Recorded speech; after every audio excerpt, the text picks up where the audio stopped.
মৰাৰ পাছত ফুল দি লাভ নাই যদি জীয়াই থাকোঁতে হাফ এটা নিদিয়ে। ফুলে নেজানে সি ৰাতিপুৱা মন্দিৰলৈ যাব নে শ্মশানলৈ যাব। ফুলে নেজানে সি ৰাতিপুৱা মন্দিৰলৈ যাব নে শ্মশানলৈ যাব, কিন্তু ফুলে জানে যে দিনটো এনেই থাকিলেও সন্ধ্যা চাকনাৰ লগতে যাব। আমি বেহাৰবাৰী এৰি দিলোঁ, ঢেৰ ট্ৰল হ'ল, কিবা কিবি এৰিব নালাগিছিল। বিদ্যা শপত ভাবা নাছিলোঁ মানুহে ইমান ভাল পায় বুলি। নিজৰ জীৱনটো ডিচিশ্যনটো নিজে লৈ ল'লোঁ। পিছতে ভাবিছোঁ এই গোসাঁই মানুহে দেখোন এনেকৈ কেৰেক্টাৰ এটাৰ কাৰণে ইমান ইনভলভ হৈ গ'ল, আমিও অবাকটেড হৈ গ'লোঁ যে একদম থেংক ইউ, এইটো আমাৰ কাৰণেও ভাল লাগিছে ন। হাত চাপৰি বজালে চবেই একেলগে বজালে চাধা মৰাৰ নিচিনা লাগে। থেংক ইউ একদম আমি স্বীকাৰ কৰিম যে আপোনালোকৰ কাৰণে আমি যিমান ধৰণৰ যি কথা বতৰা মেছেজ ফোন কল গ'ল, তাৰ মাজত এটা ফোন কল মোৰ মনত ৰৈ গ'ল। বকুৰ পৰা ফোন কৰিছে মোক, নিশ্চয় তেওঁ প্ৰাইভেট চাগে। মোক কৈছে এইটো কি নম্বৰ হয় না?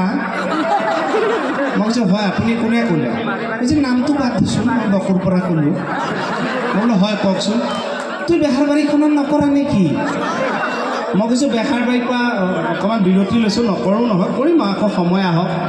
মই যে তোকে মই চাই থাকোঁ জানা না, মই যে মালটো খাওঁ, তোৰ ভিডিঅ'টো লগাই খাওঁ জানা না। মই কৈছোঁ থেংক ইউ ছ' মাছ।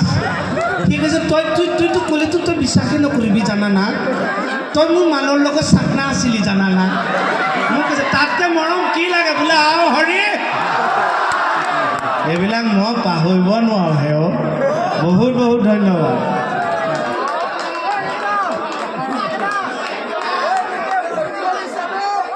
কি হা এই কি মনিব এটা মনিব লগত ডিভৰ্চ হ'ল গ'ল। একেজনী ঘৈণীৰ লগতে থাকিলে গোটেই জীৱন। ইমানবোৰ আঁচনিৰ মাজত আছোঁ, ঘৈণীবোৰ পাই আছোঁ, আকৌ এজনীৰ লগতে কি উমলি যামলি থাকে। ঘৰত এজনী আছেই, চাপৰি এটা বজাব লাগে, গোটা বজা পাৰিছোঁ এবছৰ 3জনী। বেলেগে গাড়ী লৈ মাটি লৈ ফ্লেট লৈ আমিতো গোটাইছোঁ। হা মই এতিয়াই কৈ থওঁ যিখিনিয়ে বিয়া পতা নাই, এতিয়া বিবাহ মানেনো কি? বিবাহ মানে হৈছে যে পুৰুষ আৰু নাৰী এক হৈ জীৱনটো সুন্দৰকৈ গঢ়ি তুলিবলৈ, জীৱনৰ সমস্যাবোৰ সমাধান কৰি আগবাঢ়ি যায় মানে এইটো বিবাহ। আৰু এনেকুৱা সমস্যাবোৰ সমাধান কৰি যায় পুৰুষ আৰু নাৰীয়ে, যিবোৰ সমস্যা ঘণ্টা আগতে নাছিল, বিয়াৰ পাছতহে আজি লোৱা হয় নে নহয়?